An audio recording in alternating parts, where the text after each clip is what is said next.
오늘은 종려주일입니다. 이제 순환주간, 고난주간이 시작됩니다.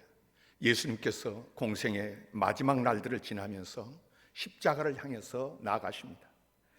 그 길 마지막 순간에 예수님께서는 십자가 위에서 돌아가시기 직전에 7마디 말씀을 하십니다. 가상칠언입니다. 이것은 예수님의 모든 사역의 결론이요, 모든 교훈의 결론입니다. 생을 집약적으로 끝맺음하는 말씀들입니다. 그중 첫 말씀은 이것입니다. 아버지여, 저들을 사하여 주옵소서. 자기들이 하는 것을 알지 못함이니이다. 여기서 우리가 깊이 생각해야 할 것은 아는 자와 모르는 자입니다. 예수님을 십자가에 못 박은 사람들을 보십시오. 자기들 딴에는 안다고 생각한 자들입니다. 자기들이 더 잘 알아서 예수님을 십자가에 못 박는다고 생각했습니다. 그러나 예수님께서 말씀하십니다. 자기들이 하는 것을 알지 못함이니이다. 모르기 때문이라는 것입니다. 스스로 잘 안다고 생각하지만 실상은 아무것도 모르는 까닭에 예수님을 십자가에 못 박는 것이고, 아시는 예수님은 십자가를 지십니다. 안다고 하는 것은 매우 중요합니다. 이 세상에 죄가 많습니다. 그 모든 죄의 원인이 있다면 그 중에 하나는 무지입니다. 지금 저지르고 있는 것이 얼마나 무서운 죄인지 모르기 때문이요, 이 죄가 어떠한 운명으로 끝날지 모르기 때문입니다. 간혹 젊은 사람들이 그 좋은 나이에 그 맑은 정신, 그 좋은 기억력을 가지고도 방황하면서 헛된 시간을 보내는 것 보면 안타깝지 않습니까? 저러다가 훗날에 얼마나 후회할까, 얼마나 가슴을 칠까. 그때 가서 후회하면 무슨 소용이 있겠습니까? 울어도 노력해도 헛되이 지나간 시간은 다시 돌아오지 않습니다. 뒤늦게 깨닫고 생각할 것입니다. 이렇게 될 줄 알았더라면 그러지 않았을 텐데. 그렇습니다. 모르는 것이 죄입니다. 또 어떤 사람들은 실연했다고, 헤어졌다고 죽느니 사느니 울고 불고 티격태격 합니다마는 어떻습니까? 젊다는 것 그 하나만으로도 얼마나 엄청난 축복입니까? 젊다는 것 그 하나만으로도 세상에 우리가 무엇과 바꿀 수 있겠습니까? 나이 드신 분들은 생각해 보십시오. 가난하면 어떻고 부하면 어떻습니까? 일기대학이면 어떻고 삼류대학이면 어떻습니까? 젊음 하나로도 충분합니다. 그런데 울기는 왜 옵니까? 이것을 생각해 보면 역시 무지 탓입니다. 몰라서 그렇습니다. 내가 처한 이 시간과 이 젊음이 얼마나 소중한 것인지를 모르기 때문입니다. 안다는 것과 이 모른다고 하는 것은 참으로 차이가 큽니다. 예수님은 아시기 때문에 십자가를 지셨습니다. 그러나 저들은 모르기 때문에 주님을 십자가에 못 박았습니다. 안다는 것에 힘이 있습니다. 지혜가 있습니다. 예수님은 십자가를 아셨습니다. 아시고 선택하시고 결심하셨습니다. 알기 때문에 십자가를 지셨습니다. 십자가의 의미를 아시기 때문에, 그것이 무엇을 뜻하며 어떠한 결과를 이루는지 정확히 아시기 때문에 아무 말씀 없이 온유하게 십자가를 지셨습니다. 오늘 주신 본문에 예수님께서는 지금 예루살렘을 향해서 올라가십니다. 그곳에 십자가가 있음을 아시고 올라갈 결심을 하십니다. 그런데 본문을 보아도 그렇지만 성경 여러 곳에서 예수님은 앞에 있는 십자가를 예언하실 때마다 꼭 한 가지 더 추가하시는 것이 있습니다. 십자가의 고통만을 말씀하시는 것이 아니라 희롱과 능욕과 침뱉음을 받겠다고 말씀하시는 것입니다.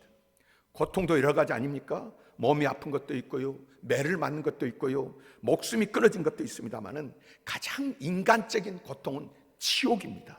부끄러움입니다. 저주를 받는 것입니다. 이러한 아픔이 있을 것을 예수님은 아셨습니다. 아시면서도 십자가를 지시기로 결심한 것은 더 큰 일을 생각하셨기 때문입니다. 목숨보다 더 큰 것을 생각하셨기 때문에 예수님 친히 말씀하십니다. 사람이 온 천하를 얻고도 자기 목숨을 잃으면 무엇이 유익하리요? 생명은 귀한 것입니다. 천하보다 귀한 것입니다. 그러나 이 생명보다 더 중요한 것이 있다고 말씀하십니다. 오래 사는 것, 건강하게 사는 것, 부자로 편안하게 사는 것, 이것들도 모두 중요합니다마는 이보다 더 중요한 것들이 있습니다. 명예가 그렇지 않습니까? 불명예스럽게 사는 것보다도 명예롭게 죽는 것이 낫지 않습니까? 잘 사는 것, 오래 사는 것보다 명예가 더 중요합니다. 불의하게 살기보다는 의롭게 죽는 것이, 악하게 살기보다는 선하게 짧게 사는 것이 인간다운 일입니다. 참된 기쁨으로 죽는 것이 무의미한 긴 삶보다 영광스럽습니다. 누구를 미워하면서 또 미움받으면서 굳이 오래 살기보다는 참 자랑을 느끼면서 생을 끝내고 싶은 것이 인간적인 바람이 아니겠습니까? 한마디로 산다고 하는 그 자체보다 더 큰 것을 생각할 줄 아는 사람이 생을 보람있게 살 수 있다, 그 말씀입니다. 성경에 기록된 믿음의 조상들은 한결같이 그런 사람들이었습니다. 그들은 산다는 그 자체보다 더 중요한 것이 있음을 알고 살았습니다. BC 605년에 바벨론 포로로 잡혀간 다니엘을 보십시오.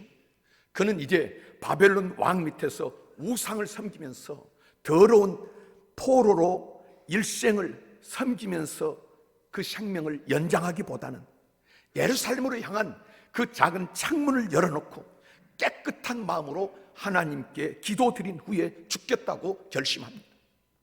그 밖에는 아무 다른 생각이 없습니다. 이것이 위대한 신앙입니다. 우상을 섬기며 사느니 사자굴 속에 들어가서 죽는 것이 낫겠다. 어떻습니까? 이것이 참으로 사는 길입니다. 에스더를 보십시오. 이스라엘 동족이 큰 어려움을 겪고 있을 때에 그녀는 목숨을 걸고 왕 앞으로 나아갑니다. 그때 한 말이 있습니다. 죽으면 죽으리이다. 죽으면 죽으리이다. 에스더한테는 목숨보다 더 크고 중요한 일이 있었던 것입니다. 예수님께서 죽음을 택하신 것은 불가피해서가 아닙니다. 힘이 없고 능력이 없어서가 아닙니다. 우리가 이것저것 다 예수 보아도 안 되니까 포기하는 마당에 할 수 없이 죽음을 택하는 그런 이유가 아닙니다. 불가피한 결단이 아니라 선택적으로 계속적으로 알고 결심한 것이 십자가입니다. 그런데 이 십자가에는 언제나 덧붙이는 것이 있습니다. 예수님께서 십자가를 예고하실 때마다 꼭 또 연이어서 말씀하신 것이 있는데요, 그것은 오늘 본문에서도 강조하고 있듯이 살아나리라 하는 말씀입니다. 십자가를 예고하실 때 반드시 부활을 함께 예고하십니다. 부활을 알기에 십자가의 죽음을 선택하셨고 영광을 알기에 그 부끄러움을 받아들이셨습니다. 예수님께서는 친히 썩어지는 미랄을 말씀하십니다. 한 알의 미랄이 땅에 떨어져 죽지 아니하면 한 알 그대로 있고 죽으면 많은 열매를 맺느니라. 이 말씀은 예수님 자신을 가리킨 말씀입니다. 죽으면 많은 열매를 맺느니라. 이 말씀의 뜻이 무엇이겠습니까? 우리가 가을의 추수를 알기 때문에 씨앗을 땅에 묻고 발로 밟습니다. 씨앗이 땅속에 묻혀야 추수 때에 거둘 수 있기 때문에 역시 죽어야 삽니다. 아니, 살기 위해서 죽어야 합니다.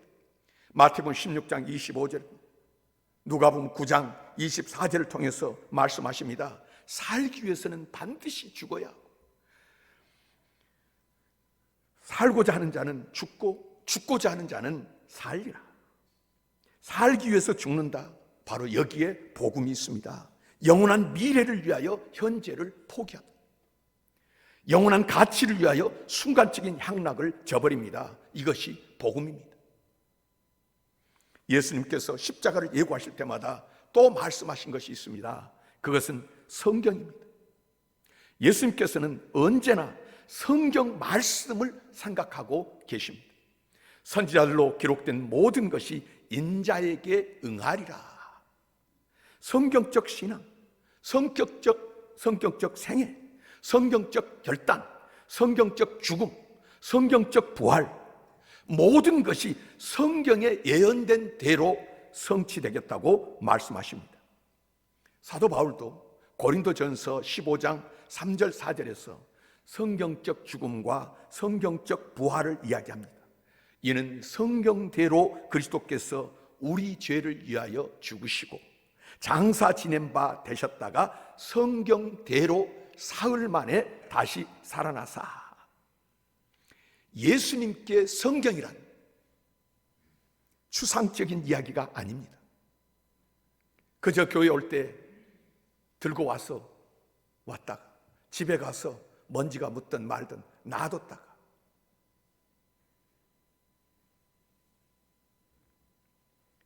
배우고 가르치는 이야기도 아니고요, 논리적 지식도 아닙니다. 예수님께 있어서 성경은 그대로가 생명이었습니다. 이 성경 말씀에 당신의 생명을 온전히 위탁하셨습니다. 생명을 바치셨습니다. 성경대로 살고 성경대로 죽고 성경대로 부활하셨습니다. 선지자들로 기록된 모든 것이 인자에게 응하리라. 당신에게서 말씀이 성취된다는 것입니다. 예수님은 그 누구들처럼 메시아가 오기를 기다리는 그러한 입장이 아니셨습니다. 예언된 말씀을 당신의 생애 안에서 성취시키려고 하셨습니다. 말씀이 내게서 응답된다, 내게서 성취된다, 내가 응하게 하겠다. 응답을, 성취를 기다리는 것이 아니라 성취하게 하십니다. 응하게 하신다는 데에 의미가 있습니다. 응하게 하시고자 십자가를 지십니다.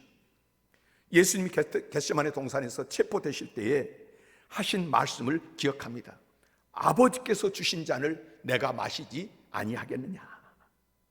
간교한 대제사장 가야바와 비겁한 로마 총독 빌라도, 배신한 제자 가룟 유다, 당신을 모른다고 잡아떼는 배은망덕한 수제자 베드로, 이러한 것들을 생각하면 십자가를 지실 수 없습니다.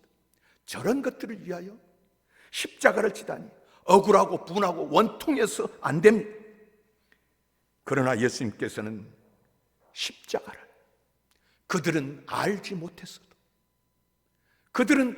못했어도 예수님은 십자가를 아버지께서 주신 잔, 사랑하는 아버지가 사랑하는 아들에게 주신 잔으로 믿으시기에 기꺼이 지십니다. 그리고 제자들에게 말씀하십니다. 내가 십자가를 지지 아니하면 이 일이 이루리라 하신 예언된 선자의 말이 어떻게 이루어지겠느냐. 그 절박한 순간에도 예언의 말씀을 생각하시고 그것을 당신한테서 성취시키려고 하십니다. 그뿐입니까? 십자가 위에 그 참혹한 고통 중에도 성경 말씀을 기억하십니다. 그 말씀을 응하게 하시려고 내가 목마르다 하셨다고 사도 요한도 증거합니다. 예수님은 언제 어디서나 성경대로, 성경적 신앙 안에서 그 말씀을 당신의 생활 속에 성취시키려고 하신 것입니다. 누가복음 9장 45절에서도 볼 수 있지만 예수님께서 십자가의 죽음과 부활을 예고하실 때에 그 제자들의 반응이 재미있습니다. 오늘 보면 34절을 보십시오. 제자들이 이것을 하나도 깨닫지 못하였으니 그 말씀이 감추었으므로 그들이 그 이르신 바를 알지 못하였더라. 하나도 깨닫지 못하였으니 그 이르신 바를 알지 못하였더라. 예수님께서 십자가의 도리를, 이 소중한 말씀을 하고 계시는데 제자들은 하나도 못 알아듣다는 것입니다. 모를 수밖에요. 아직 헛된 꿈만 꾸고 있는 저들 아닙니까? 이 인간적인 것들, 자기중심적인 정욕과 헛된 꿈, 교만한 마음들이 깨어지기 전에는 십자가의 신비도 부활의 능력도 알 리가 없습니다. 100번을 들어도 모르고요, 일생 동안 들어도 모를 것입니다.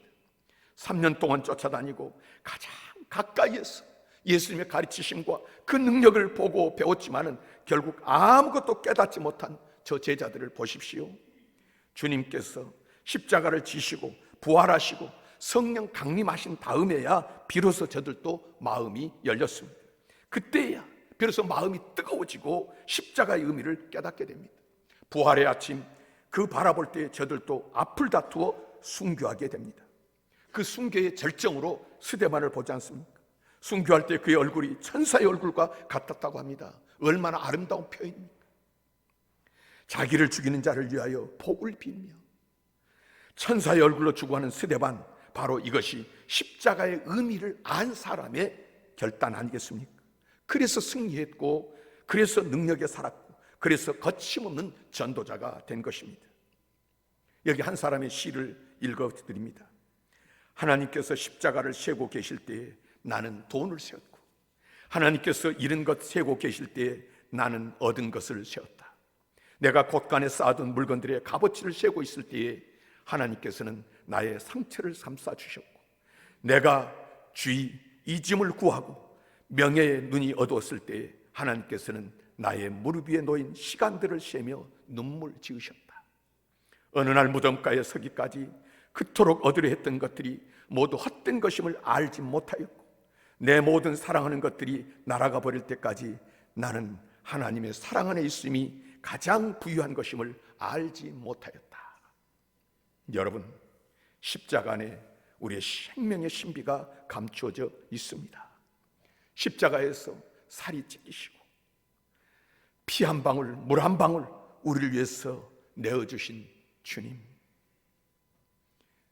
한 번으로 알지 못한, 우리가 죄인 되었을 때, 원수 되었을 때, 알지도 못할 때 십자가에 달려 죽으신 주님께서 또 우리를 부르시려고 내가 너희를 위해서 피를 흘리고 살을 찢어서 주신 주님, 이 십자가 사건, 내가 다시 올 때까지 너희는 이것을 기념하라.